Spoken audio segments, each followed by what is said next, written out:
In this demo, I will show you how to using our wireless IR repeater working with Alexa input, Echo input, and the Harmony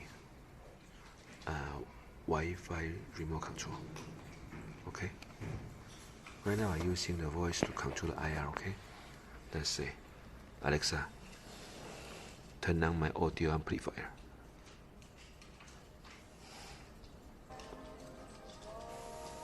See? Then Alexa, turn off my audio amplifier. That's it. So for our wireless IR repeater, not only working for itself, but also working for the Wi-Fi remote control and the voice control, like Alexa and the Google Home Mini. That's it. Thank you. Bye.